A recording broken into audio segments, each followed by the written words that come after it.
हाय dear friends, Multitech institute में आप सबका फिर से बहुत बहुत स्वागत है। और आज मैं आप लोगों को बताने वाला हूँ एक नई चीज़ों के बारे में। जैसे कि देखिए, हमारे पास बहुत सारे बोर्ड हैं यहाँ पे, ठीक है। आप मार्केट में काम करते हैं या रिपेयरिंग करते हैं, तो उस समय क्या होता है कि आप रिपेयरिंग तो करते हैं, उस समय देखते हैं कि बोर्ड में आईओ खराब है और आईओ को आप रिप्लेस कर देते हैं और पता चलता है कि फिर भी हमारा बोर्ड ऑन नहीं हो रहा है।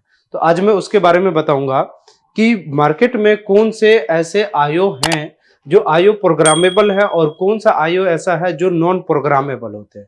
तो मैं उनके बारे में आज बताऊंगा कि कौन कौन से आईओ प्रोग्रामेबल होते हैं और कौन कौन से आईओ जो होते हैं वो नॉन प्रोग्रामेबल होते हैं। तो उसके बारे में मैं आज आप लोगों को बताऊंगा।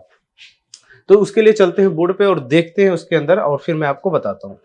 तो देखिए, जैसे कि अगर मैं इसमें बात करता हूँ तो ये देखिए, कुछ मैंने आईओ का यहाँ पे लिस्ट तैयार किया है और इस लिस्ट से आपको ये पता चलेगा कि कौन सा आईओ प्रोग्रामेबल है और कौन सा आईओ जो है वो नॉन प्रोग्रामेबल है। तो उसके बारे में हम लोग बात करेंगे। क्लियर?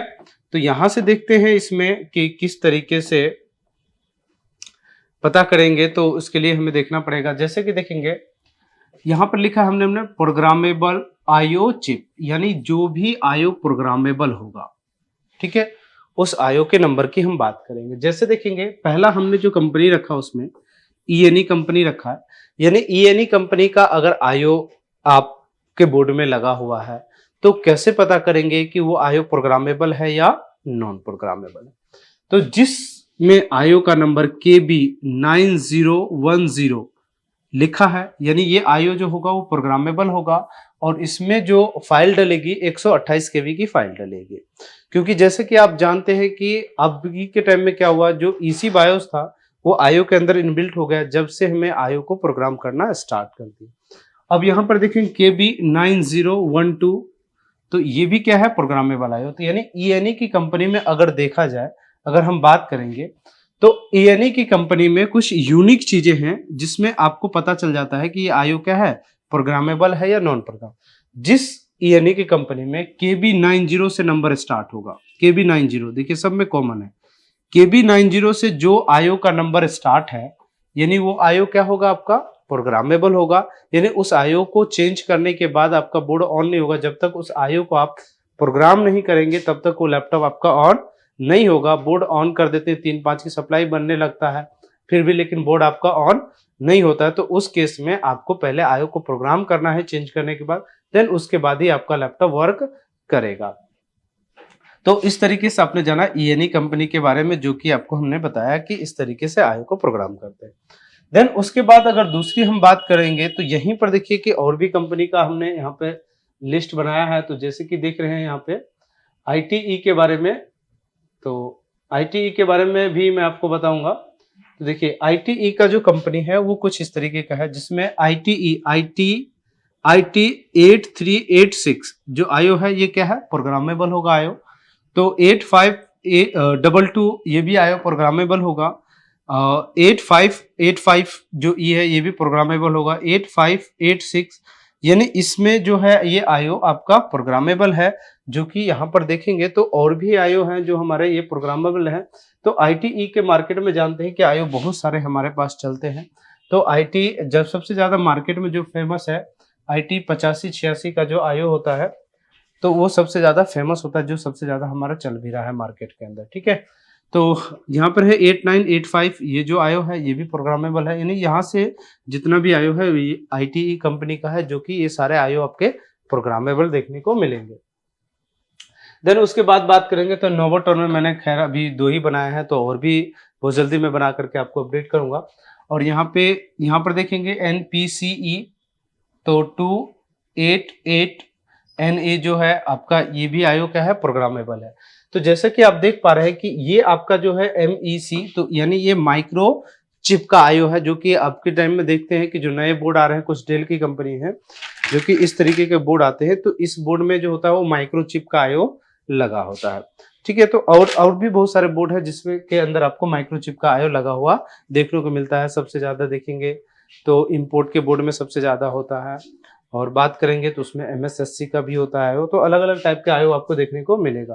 तो ये था आपका माइक्रो चिप का, जो कि 1414 ये आईओ प्रोग्रामर है। 1414SZ ये भी प्रोग्रामेबल है। 1416NU ये भी प्रोग्रामेबल है। तो इस तरीके का आपको अलग अलग टाइप के देखने को मिलेंगे आईओ, तो उस नंबर को आप देख करके पता कर सकते हैं कि कौन सा आईओ आपका प्रोग्रामेबल है और कौन सा आईओ नॉन प्रोग्रामेबल है। ठीक है, तो उसके बाद बात करते हैं एसएमएससी का, जो कि एसएमएससी में जो इस नंबर का जिस तरीके का मैं आपको दिखा रहा हूँ, इसमें से अगर जो ये नंबर अगर मैच कर रहा है आपके आईओ से, तो यानी वो आईओ आपका प्रोग्रामेबल है। जब तक उसे प्रोग्राम नहीं करेंगे तब तक वो काम नहीं करेगा। देन उसके बाद अब यहाँ से हम बात करते हैं नॉन प्रोग्रामेबल आईओ के बारे में। जो आईओ यानी कि कई बार क्या होता है कि जो पुराने जो बोर्ड होते थे ना, उसके अंदर जब हम क्या करते थे कि आईओ में दिक्कत होता था, आईओ को चेंज कर देते थे और लैपटॉप हमारा क्या हो जाता था, ऑन हो जाता था। क्योंकि वो आईओ जो होता है वो नॉन प्रोग्रामेबल आईओ था, क्योंकि उस आईओ को प्रोग्राम करने की कोई जरूरत नहीं होता था हमें। ठीक है, तो यहां से देखेंगे ITE जो है आपके पास 8517 यानी नॉन प्रोग्रामेबल आईओ है। और यहां पर बात करेंगे 8518 ये भी नॉन प्रोग्रामेबल है। 8582E, तो ये सब जो आईओ है आपके पास नॉन प्रोग्रामेबल आईओ है ITE का। जो इसमें से अगर कोई नंबर मैच कर रहा है तो इसका मतलब आईओ जो है आपके पास नॉन प्रोग्रामेबल। अब मैं जितना भी आईओ बताया हूँ, ये जो आईओ है कि मार्केट के अंदर जो सबसे ज्यादा यूज हो रहे हैं, यानी सबसे ज्यादा जो फेमस है, उसी आईओ का मैंने नंबर यहाँ पर आप लोगों को बताने जा रहा हूँ जो सबसे ज्यादा यूज होता है। अब देखेंगे ENE कंपनी में, यानी KB910, KB906, के यहाँ पे KB390, तो इसमें देखेंगे कोई भी 90 का नंबर नहीं है, 9 है लेकिन 0 कोई भी नहीं। तो ये सब आईओ क्या है आपका, नॉन प्रोग्रामेबल आईओ है। एसएमएससी का भी है इसमें से, तो इसमें भी आपका ये सब जो है नॉन प्रोग्रामेबल आईओ होंगे। ठीक है, तो इस तरीके से आपको कुछ लिस्ट मैंने दिखाया कि जिससे कि आप जान पाओगे कि कौन सा आईओ आपका प्रोग्रामेबल है और कौन सा आईओ नॉन प्रोग्रामेबल है, तो इससे आप जान सकते हैं। बाकी यहाँ पर देखेंगे तो और भी हमारे पास देखिए कि नंबर आप कैसे पहचानेंगे बोर्ड में, तो सबसे देखिए आसान तरीका है। मैंने कुछ आईओ का यहाँ पे नंबर दे रखा है, तो यहाँ पर आप आईओ के नंबर से, जैसे कि ITE का अगर जैसे कि बात करें तो इसमें जो नंबर लिखा होता है, जैसे कि मैं एक आईओ का आपको दिखाता हूँ ITE में।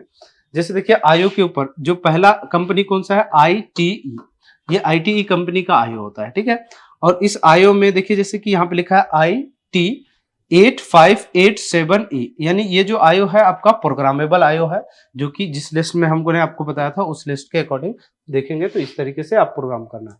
ठीक है, तो ITE में कोई भी है, जैसे कि देखिए ये लिनोवो इसमें लिखा हुआ है, इसमें क्या है, लिनोवो लिखा हुआ है, लेकिन ये ITE कंपनी का आईओ है। ये लिनोवो इसने आपका एक लोगो लगा दिया है बस, और लेकिन आईओ जो है वो ITE का, इसमें लिखा है IT8586E, यानी ये आईओ क्या है आपका प्रोग्रामेबल है। यानी ये सबसे ज्यादा आईओ यूज होता है बोर्ड के अंदर, जैसे G50 G40 सब बोर्डों में सबसे ज्यादा यूज होते हैं, और डेल के बोर्ड में भी बहुत सारे बोर्ड में आता है। तो ये आईओ जो है आपका वो प्रोग्रामेबल आईओ होगा। तो IT क्या है, 8586 आईओ। ठीक है, तो ये आपका आईओ प्रोग्रामेबल होगा। तो लिनोवो लिखा है, लेकिन वो है किस चीज का, जैसे देखिए यहाँ पर भी है, जैसे कि यहाँ पर लिखा है 8886 जो आईओ है, ये भी आपका क्या है, प्रोग्रामेबल है। और ये भी इसमें लिनोवो लिखा है, लेकिन ये आईओ किस चीज का है, तो आपका ITE कंपनी का है। क्लियर, तो इस तरीके से आप नंबर को जान सकते हैं। बाकी और भी मैं दिखाता हूँ, जैसे कि SMSC का है, तो देखिए SMSC का मैंने यहाँ पे एक नहीं दो मैंने निकाल रखा है यहाँ पे, तो इस नंबर को देख करके भी आप पता कर सकते हैं। देखिए इसमें लिखा हुआ SMSC, जिसमें नंबर कैसे हम पहचानेंगे कि इसमें से कौन सा नंबर है, तो देखिए MEC 1609, अगर ये नंबर है तो यानी ये भी आईओ क्या है आपका, प्रोग्रामेबल है, जो कि इस तरीके से आप पहचान सकते हैं।